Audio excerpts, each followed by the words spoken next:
الحمد لله كفى وسلام على عباده الذين اصطفى أما بعد. قال الله تبارك وتعالى في كلامه المجيد: أعوذ بالله من الشيطان الرجيم. بسم الله الرحمن الرحيم. لقد كان لكم في رسول الله أسوة حسنة. وقال النبي صلى الله عليه وسلم: لا يؤمن أحدكم حتى أكون أحب إليه من والده وولده والناس أجمعين. صدق اللہ مولانا العظیم. میرے محترم بزرگوں اور دوستو، آپ صلی اللہ علیہ وسلم کی سیرت کا بیان چل رہا ہے، جس میں گزشتہ بیان کے اندر یہ بتایا تھا کہ اللہ کے نبی صلی اللہ علیہ وسلم کا نکاح 25 سال کی عمر میں ہوا، اور حضرت ابو طالب نے خطبہ دیا جس میں فرمایا کہ لوگوں، ایک وقت ایسا آئے گا کہ مشرق اور مغرب میں میرے بھتیجے کے نام کا ڈنکا بجے گا۔ چنانچہ آپ صلی اللہ علیہ وسلم کی زندگی میں نکاح کے بعد بہت زیادہ یکسوئی پیدا ہو گئی۔ بہرحال زمانے جاہلیت کے اندر چند لوگوں نے مل کر ایک عہد کیا تھا، ایک حلف لیا تھا اس بات پر کہ ہم لوگ کسی پر ظلم نہیں ہونے دیں گے، یتیموں کا مال کسی کو کھانے نہیں دیں گے، مسافروں کی حفاظت کریں گے، گویا کہ ہر ظلم کے خلاف ہم لوگ کھڑے رہیں گے۔ اور اتفاق کی بات ایسی کہ وہ چاروں لوگ جنہوں نے حلف لیا تھا، ان چاروں کا نام فضل تھا، اسی لیے وہ جو عہد تھا، وہ جو حلف تھا، اس کا نام ہی حلف الفضول تھا، یعنی چاروں فضل کا مل کر کیا ہوا عہد نامہ۔ اللہ کے نبی صلی اللہ علیہ وسلم نے اس عہد کو دوبارہ زندہ کیا، مکے والوں کو جمع کیا اور ان سے کہا کہ حلف الفضول جو ہے، جو چاروں فضل نے مل کر بنایا تھا، جو عہد کیا تھا کہ کسی پر ظلم نہیں ہونے دیں گے، مسافروں کی جان مال کی حفاظت کریں گے، اس عہد کو ہم دوبارہ زندہ کرتے ہیں۔ حالانکہ آپ صلی اللہ علیہ وسلم کو ابھی نبی بننے میں 15 سال باقی تھے، لیکن اسی وقت سے اللہ کے نبی صلی اللہ علیہ وسلم مخلوق کی خدمت میں لگ چکے تھے، اور آپ صلی اللہ علیہ وسلم نے اس حلف الفضول کو دوبارہ زندہ کیا۔ اب مکے والوں کے دلوں میں اور بھی زیادہ آپ صلی اللہ علیہ وسلم کی محبت اور وقعت بیٹھ گئی۔ پھر مکہ مکرمہ میں ایک ایسا واقعہ رونما ہوا کہ اگر اللہ کے نبی صلی اللہ علیہ وسلم اس کا فیصلہ نہ کرتے تو مکے والوں میں ایسی جنگ چھڑ جاتی کہ پھر وہ 40 کیا 100 سال بھی چلتی تو بھی اس کا رکنا مشکل ہو جاتا۔ اس واقعے کی نوعیت یہ تھی کہ مکہ مکرمہ میں بیت اللہ کی دیواریں بارش کی وجہ سے ڈھہنے لگی اور اس کی دیواروں میں دراڑیں پڑ گئیں۔ چنانچہ سب نے مل کر یہ ارادہ کیا کہ بیت اللہ کو دوبارہ تعمیر کیا جائے، مگر کسی میں یہ ہمت نہیں ہوئی کہ بیت اللہ کی دیواروں کو جو دراڑیں پڑ گئی تھیں اس کو شہید کرنے کی۔ کوئی شخص اس کام کے لیے آمادہ نہیں تھا، ہر شخص کدال چلاتے ہوئے ڈرتا تھا کہ کہیں اللہ کا گھر گرانے کی وجہ سے وہ مصیبتوں کا شکار نہ ہو جائے۔ چنانچہ اسی شش و پنج میں کئی روز گزر گئے۔ بالآخر ایک روز ولید ابن مغیرہ کدال لے کر کھڑا ہو گیا اور اس نے خانہ کعبہ کی دیواروں کے چند پتھر گرا ڈالے۔ قریش نے طے کیا کہ ولید ابن مغیرہ کا حال دیکھ لیا جائے، اگر وہ صحیح سلامت رہا تو ہم بھی انہدام میں شرکت کر لیں گے، ورنہ اس عمارت کو جوں کا توں رہنے دیں گے۔ چنانچہ اگلی صبح کو جب ولید ابن مغیرہ پھر اپنی کدال لے کر نمودار ہوا تو قریش کے جو دوسرے لوگ تھے انہوں نے بھی انہدام میں حصہ لیا اور انہدام کو مکمل کیا۔ کسی کو کوئی تکلیف نہیں پہنچی، لوگوں نے اطمینان کی سانس لی اور انہیں یہ یقین ہو گیا کہ خانہ کعبہ کی نئی تعمیر میں خدا کی رضامندی شامل ہے۔ بہرحال ان لوگوں کے ہاتھ پتھر گرانے اور ہٹانے میں مصروف رہتے تھے اور زبان پر یہ کلمات جاری رہتے تھے: اللہم لا نرید الا الخیر، اے اللہ ہم صرف خیر کا ارادہ رکھتے ہیں۔ بہرحال انہدام کو مکمل کرنے کے بعد پھر تمام لوگوں نے جو اپنی اپنی حلال کمائی تھی، جو کمائی بغیر چوری، بغیر ڈکیتی، بغیر کسی پر ظلم کے جو کمائی ہوئی تھی، وہ اپنی اپنی حلال کمائی لوگوں نے وہاں پر جمع کی۔ اب وہ پوری رقم کا جو حساب لگایا گیا تو پتہ چلا کہ حضرت ابراہیم علیہ السلام نے بیت اللہ کی جو بنیاد رکھی تھی، اس جگہ سے بیت اللہ کو تعمیر کرنا مشکل ہے، اسی لیے حتیم کا جو حصہ باہر چھوٹا ہوا ہے، ان لوگوں نے اس حصے کو باہر چھوڑ دیا اور بیت اللہ کو چوکور کر کے اس کی تعمیر شروع کر دی۔ اسی لیے آج بھی جو حتیم کا حصہ باہر چھوٹا ہوا ہے وہ اسی وقت میں چھوڑا گیا تھا، اور پھر اس کے بعد میں کسی مسلمان بادشاہ کو ہمت نہیں ہوئی اس کو دوبارہ تعمیر کرنے کی۔ حضرت عبداللہ ابن زبیر نے تعمیر کیا تھا، لیکن حجاج ابن یوسف نے توڑ کر واپس مشرکین مکہ کی بنیادوں پر بیت اللہ کی تعمیر کر دی، اور وہ حتیم کا حصہ جو باہر ہی رہ گیا تھا، ہارون رشید کے زمانے میں لوگوں نے کہا کہ حتیم کو اندر لے لو، لیکن اس زمانے میں بڑے بڑے علماء کرام موجود تھے۔ چنانچہ امام مالک رحمۃ اللہ علیہ نے فتویٰ دیا، انہوں نے کہا کہ اب بیت اللہ میں کوئی نئی تعمیر مت کرو، اگر تم بیت اللہ میں نئی تعمیر کرو گے تو آنے والے سب بادشاہ بیت اللہ کو کھیل تماشا بنا لیں گے، ہر ایک تاریخ میں اپنا نام درج کرانے کے لیے بیت اللہ میں اور کوئی نئی چیز ایڈ کر دے گا، اس لیے جیسا ابھی بیت اللہ ہے مشرکین مکہ کی بنیادوں پر اس کو ویسا ہی رہنے دو۔ بہرحال مشرکین مکہ نے بیت اللہ کی تعمیر شروع کی، اور تعمیر کرتے کرتے وہاں پر پہنچے جہاں پر حجر اسود کو رکھنا تھا۔ اب حجر اسود کو رکھنے میں اختلاف ہو گیا، کچھ لوگ کہنے لگے کہ ہم بیت اللہ کے متولی ہیں، اس لیے ہم حجر اسود کو اٹھا کر رکھیں گے، اور کچھ لوگ یہ کہنے لگے کہ تمام قبیلوں کا اس میں حصہ ہے، سب نے مل کر بیت اللہ کی تعمیر کی ہے، سارے عرب ہی بیت اللہ کے متولی ہیں، سب مل کر حاجیوں کی خدمت کرتے ہیں، اس لیے سب اس کو اٹھا کر رکھیں گے۔ گویا کہ ہر قبیلہ اپنی اپنی افضلیت بیان کرنے لگا کہ ہم بڑے ہیں، ہم ہی حجر اسود کو اٹھا کر رکھیں گے، دوسروں کو ہم نہیں رکھنے دیں گے، اور اس بات کو لے کر آپس میں اتنا زیادہ اختلاف ہوا کہ تمام قبیلے کے لوگ آستینے چڑھا کر تلواریں سونت کر کھڑے ہو گئے۔ قریب تھا کہ تلواریں ایک دوسرے کی گردنیں کاٹنے لگتیں اور خانہ کعبہ کا صحن خون سے لالا زار ہو جاتا کہ کسی نے یہ مشورہ دیا کہ کوئی تجربے کار بزرگ اس کا فیصلہ کرے۔ چنانچہ ابو امیہ ابن مغیرہ مخزومی کا نام طے ہوا۔ انہوں نے کوئی فیصلہ سنانے کے بجائے یہ مشورہ دیا کہ کل صبح جو شخص سب سے پہلے مسجد حرام میں داخل ہوگا اسی کو اپنا حکم بنا لیا جائے، اور وہ جو فیصلہ کرے اسی کو تسلیم کر لیا جائے۔ یہ رائے سب نے قبول کی اور اپنے اپنے گھروں کو چلے گئے۔ صبح ہوئی تو تمام لوگ حرم میں پہنچے، سب کی نگاہیں حرم کے باب الداخلے پر تھیں۔ چنانچہ سب نے دیکھا تو محمد الرسول اللہ صلی اللہ علیہ وسلم تشریف لا رہے ہیں۔ آپ صلی اللہ علیہ وسلم کو دیکھ کر تمام لوگ خوش ہو گئے، اور سب کی زبانوں سے بے ساختہ یہ الفاظ نکلے کہ یہ تو محمد آ گئے، امین آ گئے۔ تمام لوگوں کے قلوب ٹھنڈے ہو گئے، اور تمام لوگ یہ کہنے لگے کہ اب حضرت محمد صلی اللہ علیہ وسلم تشریف لا چکے ہیں، اب یہ جو فیصلہ کریں گے اس میں کوئی محروم نہیں ہوگا، ہم کو یہ امید ہے اور ان کا فیصلہ ہم تمام کو منظور ہے۔ اب حضور صلی اللہ علیہ وسلم نے فیصلہ بھی وہ دیا جو تاریخ میں شاید کسی نے ایسا فیصلہ دیا ہوگا۔ لوگوں نے کہا کہ ہمارے درمیان اس معاملے کو لے کر جنگ ہو رہی ہے، لڑائی ہو رہی ہے، اگر آپ نہیں آتے تو تلواریں نکل جاتی، حرم شریف کے اندر لوگوں کے سر پڑے ہوئے ہوتے، اب آپ بتائیے کہ اس کا کیا فیصلہ دیں گے؟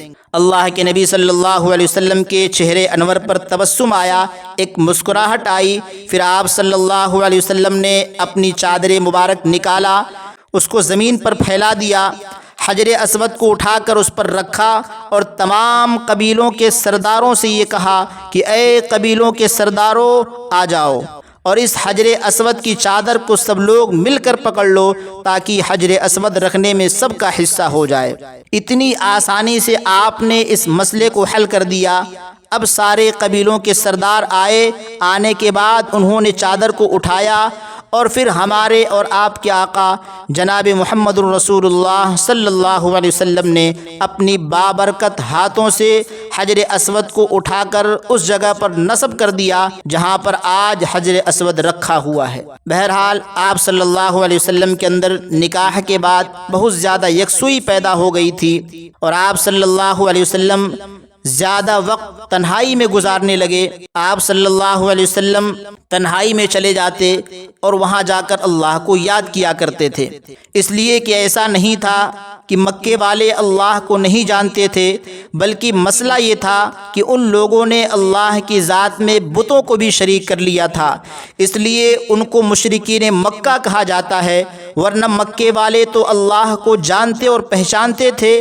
یہاں تک کہ بعض لوگ مکے میں ابھی بھی ایسے تھے جو بتوں کی پرستش نہیں کیا کرتے تھے، جو بتوں کو نہیں مانتے تھے، وہ آج بھی دین ابراہیمی پر ٹکے ہوئے تھے، جس میں ورقہ ابن نوفل، عبداللہ ابن جحش، عثمان ابن حویرب اور بھی بہت سارے لوگ مکے میں آج بھی ایسے باقی تھے جو اللہ تعالیٰ کی عبادت کیا کرتے تھے اور بتوں سے بیزاری کا اظہار کیا کرتے تھے۔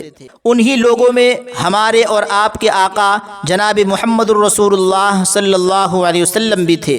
جب آپ صلی اللہ علیہ وسلم مکے والوں کو بتوں کی پرستش کرتے ہوئے دیکھتے تو آپ ان کو نصیحت کیا کرتے تھے کہ بت نہ تو تمہیں نفع پہنچا سکتے ہیں نہ نقصان پہنچا سکتے ہیں، نفع اور نقصان پہنچانے والی ذات تو صرف اور صرف ایک اللہ کی ہے۔ اور آپ صلی اللہ علیہ وسلم کا یہ مزاج نبوت سے پہلے ہی تھا، اور خود آپ صلی اللہ علیہ وسلم مکے سے ہٹ کر جبل طور پر ایک غار جس کو غار حرا کہا جاتا ہے، آپ صلی اللہ علیہ وسلم اکیلے اس غار میں جاتے اور اس غار میں جا کر اللہ تبارک و تعالیٰ کو یاد کیا کرتے تھے۔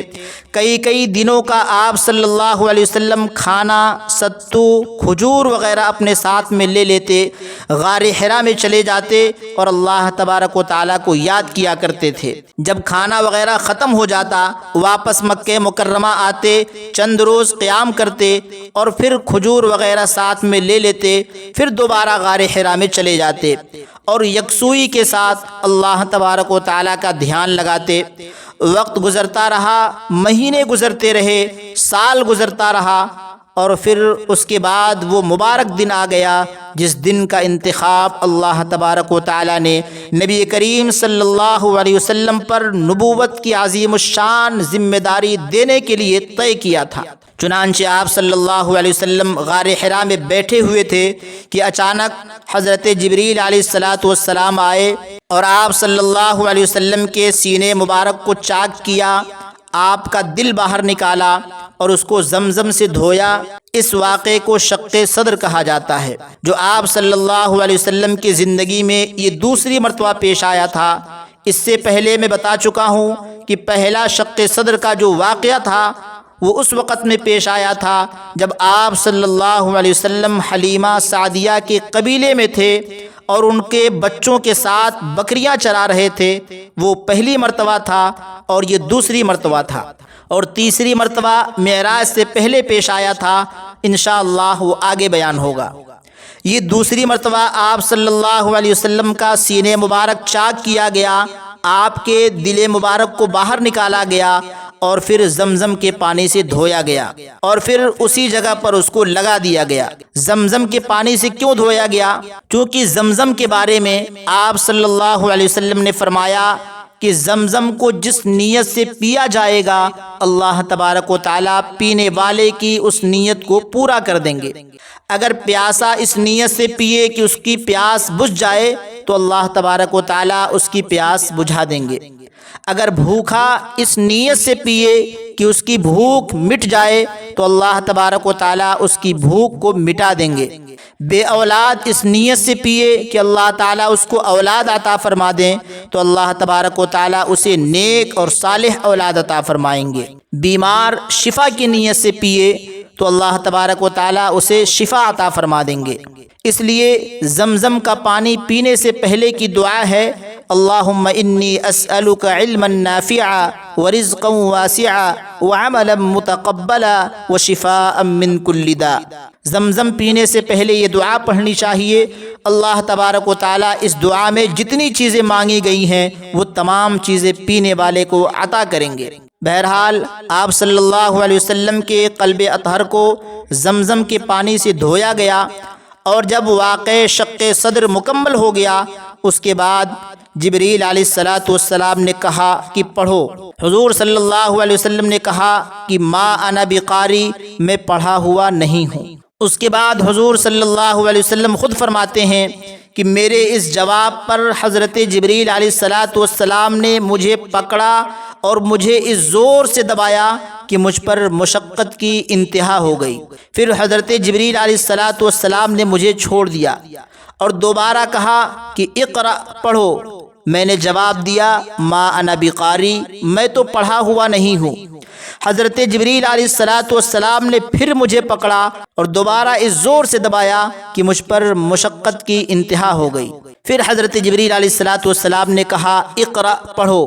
پھر میں نے جواب دیا ما انا بقاری، میں پڑھا ہوا نہیں ہوں۔ اس کے بعد حضرت جبریل علیہ السلام نے مجھے تیسری مرتبہ پکڑا اور زور سے دبایا اور پھر کہا اقرأ بسم ربک الذی خلق، پڑھو اپنے اس پروردگار کے نام سے جس نے پیدا کیا، خلق الانسان من علق، جس نے انسان کو منجمد خون سے پیدا کیا، اقرأ وربک الاکرم، پڑھو اور تمہارا پروردگار سب سے زیادہ کریم ہے، الذی علم بالقلم، جس نے تم کو علم سکھایا قلم کے ذریعے سے، علم الانسان ما لم یعلم، انسان کو وہ تمام باتیں سکھلا دیں جو انسان نہیں جانتا تھا۔ یہ قرآن کریم کی بالکل شروع میں نازل ہونے والی آیتیں ہیں۔ علماء کرام فرماتے ہیں کہ اللہ تبارک و تعالیٰ نے آپ صلی اللہ علیہ وسلم کو دونوں جہاں کے علوم عطا فرمائے تھے۔ آپ صلی اللہ علیہ وسلم نے جو جواب دیا کہ میں پڑھا ہوا نہیں ہوں، اس کا مطلب یہ تھا کہ آپ نے یہ فرمایا کہ میں کسی کا شاگرد نہیں ہوں، میں نے کسی کے پاس سے علم نہیں سیکھا، بلکہ اللہ تبارک و تعالیٰ نے آپ صلی اللہ علیہ وسلم کو براہ راست تمام علوم اپنے خزانے سے عطا کیا تھا۔ اس لیے کہ اگر آپ صلی اللہ علیہ وسلم کسی کے پاس پڑھے ہوئے ہوتے، کسی کے شاگرد ہوتے، تو وہ آدمی یہ دعویٰ کر سکتا تھا کہ انہوں نے جو نبوت کا دعویٰ کیا ہے یہ تو میرے شاگرد ہیں، ان کو سارے علوم تو میں نے سکھائے ہیں۔ پھر لوگ قرآن میں بھی شک کرنا شروع کر دیتے کہ ارے حضور صلی اللہ علیہ وسلم پر جو قرآن نازل ہوا ہے وہ تو خود انہوں نے کسی اور سے سیکھی ہے۔ پھر حدیثوں پر بھی لوگ شک کرتے۔ اس لیے یہ اللہ تعالیٰ کا نظام اور قانون ہے کہ حضور صلی اللہ علیہ وسلم سے پہلے بھی 1,24,000 انبیاء کرام جو دنیا میں آئے، اللہ نے کسی بھی نبی کو کسی کا شاگرد نہیں بنایا۔ اس لیے آپ صلی اللہ علیہ وسلم نے فرمایا تھا کہ ما انا بقاری، میں پڑھا ہوا نہیں ہوں۔ بہرحال جس وقت آپ صلی اللہ علیہ وسلم کو نبوت عطا کی گئی اس وقت آپ صلی اللہ علیہ وسلم کی عمر مبارک 40 سال کی ہو چکی تھی۔ 40 سال میں ہی آپ صلی اللہ علیہ وسلم کو نبوت کیوں عطا کی گئی؟ علماء نے اس کی وجہ لکھی ہے کہ 40 کی عمر کو انسانی زندگی میں ایک خاص اہمیت حاصل ہے، کیونکہ اس عمر میں انسان کی عقل و فہم، تجربہ اور بصیرت مکمل پختگی کو پہنچ چکی ہوتی ہے۔ نبی صلی اللہ علیہ وسلم کو بھی جب نبوت ملی تو آپ اپنی زندگی کے تجربات، حکمت اور دانائی کے لحاظ سے ایک مثالی شخصیت بن چکے تھے۔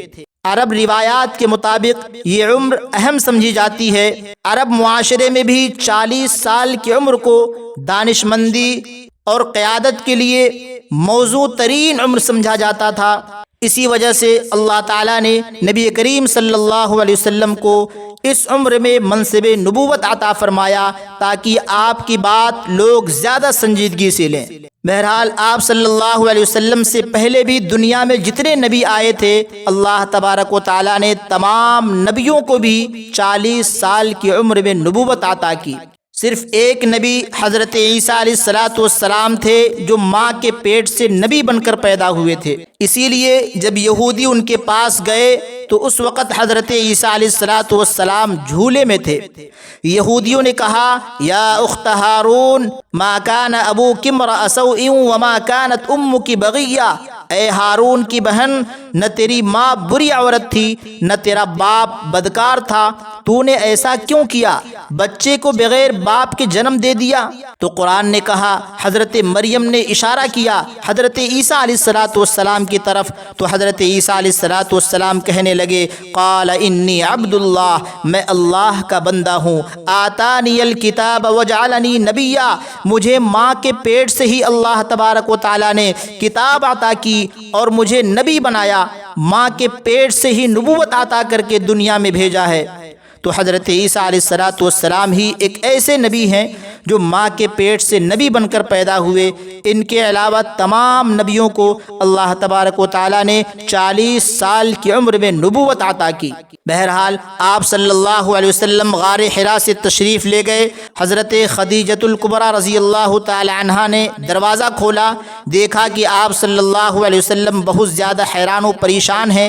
گھر میں داخل ہوتے ہی آپ صلی اللہ علیہ وسلم نے فرمایا زملونی زملونی، مجھے کمبل اڑھاؤ، مجھے کمبل اڑھاؤ، مجھے بہت زیادہ سردی محسوس ہو رہی ہے، مجھے بہت زیادہ خوف محسوس ہو رہا ہے، بہت زیادہ ڈر محسوس ہو رہا ہے۔